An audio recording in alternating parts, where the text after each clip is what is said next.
Today the presentation is on marginal adaptation of CAD/CAM fabricated ceramic inlays and in vitro evaluation, and it will be discussed in the following contents. The definitive goal of restorative dentistry is to maintain the health and integrity of the teeth and their supporting structures. There is an increase in demand for the aesthetic restorative materials like composite resins, glass ionomer cement, and conformers. And ceramics are considered as the best material option due to their superior aesthetics, biocompatibility, and improved mechanical properties. The marginal adaptation is vital for the longevity of the restorations. Earlier studies comparatively investigated the marginal and internal adaptation of heat-press ceramic inlays and CAD/CAM ceramic restorations. And few studies have reported better marginal and internal adaptation with heat-pressed fabricated techniques, while others reported that CAD/CAM technique produced restoration with better marginal adaptation. Thus, the evidence is contradictory and inadequate with the observed data regarding the marginal adaptation of heat-pressed and CAD/CAM ceramic inlays. And the aim of the present in vitro study was to determine the marginal adaptation of CAD/CAM fabricated inlays in comparison with the heat-pressed ceramic inlays using scanning electron microscopy. The objectives of the present research were to estimate the marginal adaptation of CAD/CAM fabricated ceramic inlays using IPS Emax CAD and heat-pressed ceramic inlays that are fabricated using IPS Emax press by employing scanning electron microscopy, and to comparatively evaluate the marginal adaptation of CAD/CAM fabricated ceramic inlays and heat-pressed ceramic inlays using heat-press technique.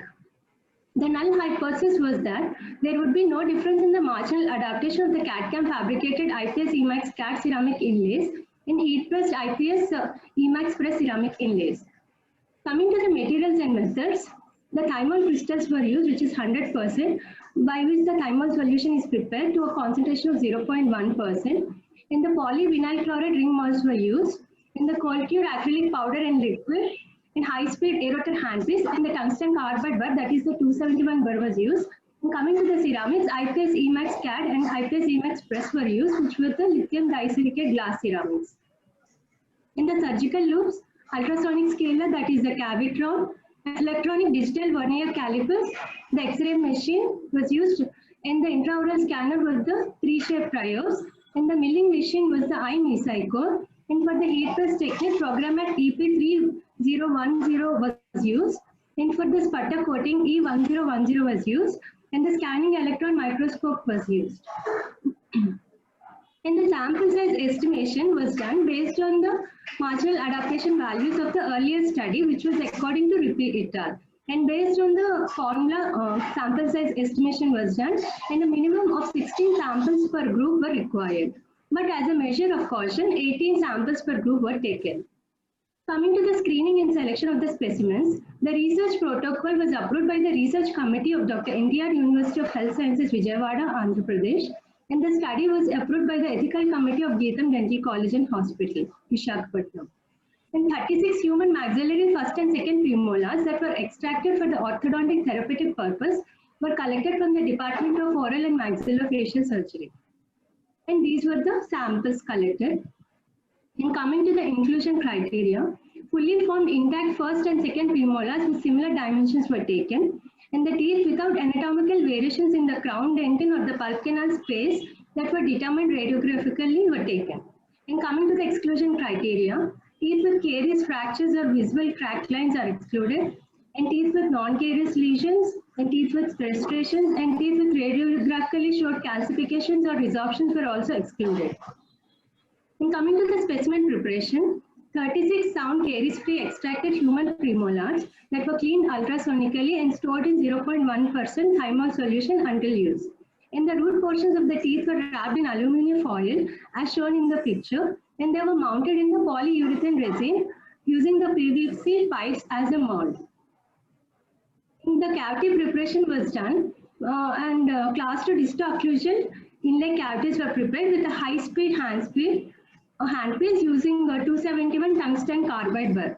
The pulpal floor was prepared to a depth of 2 mm, and the width was 2 mm buccolingually. And the proximal box dimensions were 4 mm occlusal gingivally, and the width was 4 mm buccolingually. The gingival seat was placed cervical to the cemento enamel junction. A well-defined cavus surface margin was prepared with the margins placed in enamel, making a butt joint. The angle of divergence per wall of the inlet cavity preparation was maintained at 8 degrees per wall. Coming to the grouping of specimens, the 36 premolars were divided into two groups, that is Group A, which contained the CAD-CAM ceramic inlays, and Group B, which contained the heat-press ceramic inlays. That is, each group containing 18 specimens each. And the labeling of the specimens was done on the base of the acrylic surface. For the Group A specimens, they were labeled as A1, 2, 3 and so on to A18. And for Group B, they were labeled as B1, 2, 3 and so on to B18. Coming to the respiratory technique in Group A, all the inlet cavities in Group A were scanned with the CAD-CAM intraoral scanner 3-shade, and after ensuring the clear visibility of the prepared cavity details, the image was captured. This step is termed as the optical impression. This information was exported as the STL file to the system. An image of the preparation was projected on a monitor and the restoration was then designed. Once the restoration was designed, the computer directed the milling device, that is the iMesai core, to mill the restoration using the IPS Emax CAD blocks that were shown in the figure. And then the restorations were glazed in a ceramic furnace at 840 degrees centigrade. Coming to the respiratory technique in Group B, after the cavity preparations, the impressions were taken using the polyvinyl siloxane impression material. And then the dies were fabricated with type 4 gypsum. Then the wax patterns for the inlets were fabricated using type 2 inlay wax on the working dies. Then the wax patterns were screwed at the distal marginal ridge, which is the thickest portion. The sprues was positioned in the IPS investment ring and invested. The investment ring was then removed and placed in a preheated furnace at the final temperature of 850 degrees centigrade for 45 minutes. The IPS Emax Plus ingot and the IPS Alox plunger were dipped in IPS Alox plunger separator and placed into the heated investment ring. The ring was left to cool to room temperature for 60 minutes. Then the investment ring was sectioned using a separating disc. The inlets were subjected to microblasting with aluminum oxide particles of size 50 micrometers at 4 bar pressure and then cleaned ultrasonically.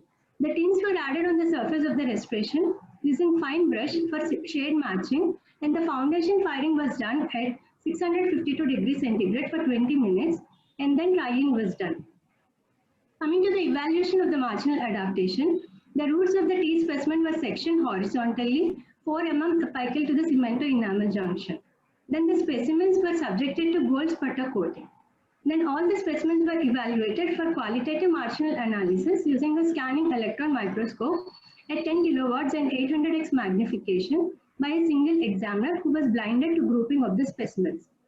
The pictures shows the occlusal surface and the proximal surface, which was sputter coated. The marginal adaptation was analyzed at 12 predetermined points, that is 6 points on the occlusal and 6 points on the proximal surfaces. The marginal gap values at 12 points were averaged and recorded as a marginal gap for that particular sample. And the data were tabulated in Excel sheet and subjected to statistical analysis.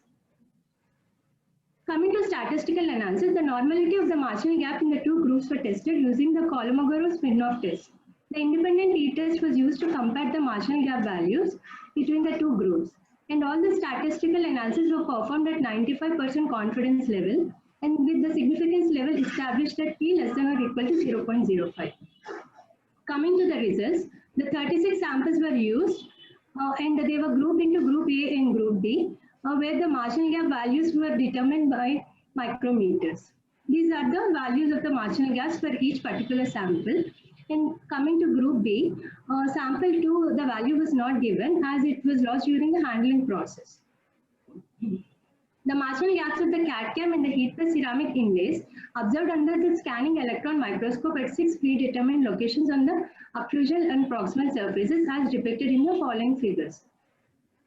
These are the scanning electron micrographs on the occlusal surface and the proximal surface of the CAD-CAM ceramic inlays. And these are the scanning electron micrographs on the occlusal and proximal surface of the heat-press ceramic inlays. This is a tabulated form where the statistical analysis was done using the Kolmogorov-Smirnov test, which gives the Z value and the P value. In the intergroup comparison of the marginal gaps was done using the independent t-test, where Group A it showed the mean marginal gap of 83.27 micrometers and group B showed a marginal gap value of 87.11 micrometers.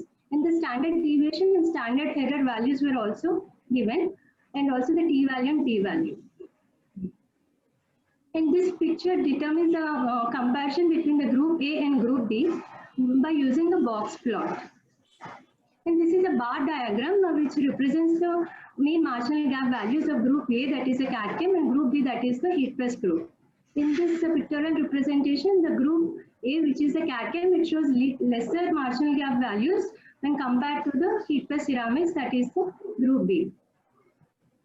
Coming to discussion, good marginal adaptation is essential for the longevity of the restoration, as inadequate marginal adaptation will lead to failure of the restoration. Direct and indirect restorations with inadequate marginal adaptation cause exposure of the dentin or the base cement to the oral fluids and the microbes. Among indirect restorations, ceramic restorations last longer than the indirect composite resin restorations. Thus, the ceramic material was chosen for the study. Human maxillary premolars were included in the study to simulate the in vivo conditions, as tooth-colored inlays are more preferred in these teeth than molars. Indirect restorations are indicated in teeth with extensive loss of tooth structure. Class 2 inlays are indicated in posterior teeth when the proximal caries are wide buccolingually. Hence, in the present in vitro study, standardized class 2 distal occlusal cavities were prepared on the maxillary premolar teeth. There are various direct and indirect methods for examining and determining the marginal adaptability of the restorations. In this study, the scanning electron microscope was used for the determination of the marginal gap values at 800x magnification, as it is a non-destructive and economical method. In the current study, the marginal gaps were measured at 12 predetermined points, that is 6 occlusal and 6 proximally, which is according to the study by the earlier researchers. In this study, the mean marginal gap with scores were CAD-CAM fabricated inlays in the heat press were 83.27 micrometers and 87.11 micrometers respectively. In independent retests, the mean marginal gap values were compared between the two groups. The CAD-CAM fabricated inlays exhibited the least marginal gap when compared to the heat press ceramics, but there is no significant difference between the two groups. Thus, the null hypothesis, that is no significant difference in the marginal gap of the CAD-CAM fabricated IPS Emax CAD ceramic inlays and heat pressed IPS Emax press ceramic inlays was accepted. The CAD-CAM fabrication resulted in better marginal adaptation because it involved less number of procedural steps.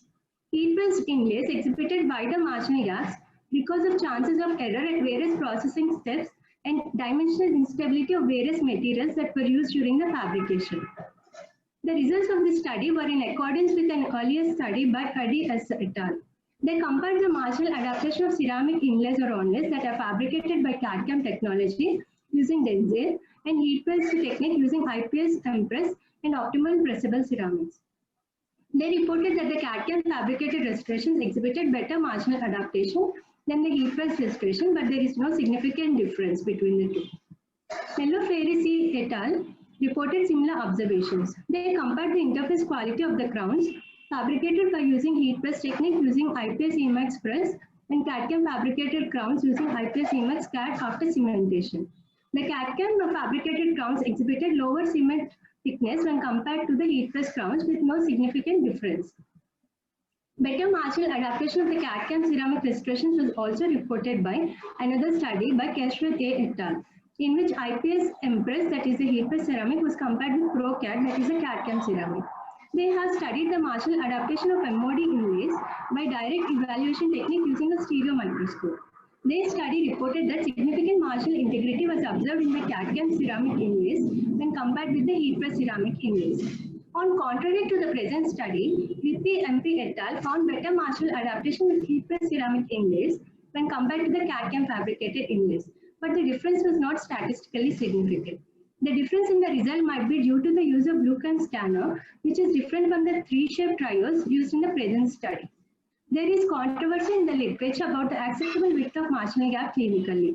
Holmes and others reported that a marginal gap of 100 to 120 micrometers is acceptable for preventing potential degradation or dissolution of the luting cement. But according to many other studies, the marginal gap widths of 100 to 200 micrometers are considered to be clinically adequate for the indirect restorations. In the present study, all the restorations exhibited better marginal adaptation with clinically acceptable limits, that is 47.8 micrometers to 136.25 micrometers in heat pressed group and 51.09 micrometers to 133.10 micrometers in the CAD-CAM group. The mean marginal with values in the present study for CAD-CAM and heat press ceramic restorations were 83.27 and 87.11 micrometers respectively. Coming to the limitations, the scanning electron microscopy used in the study required sputter coating of the specimens by desiccation that might cause minor alterations in the marginal gap values. The clinical relevance is the marginal fit is considered as a key factor for the success of indirect restorations.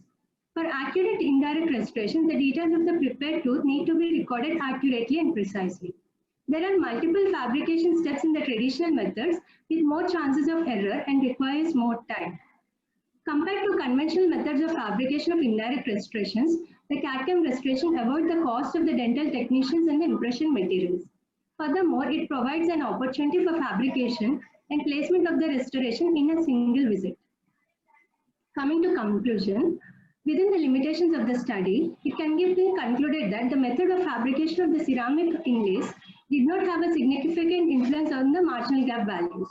The CAD-CAM ceramic inlays exhibited better marginal adaptation than the heat press ceramic inlays, though they did not differ significantly. All the restorations exhibited clinically acceptable marginal adaptation values. These are my references. Thank you.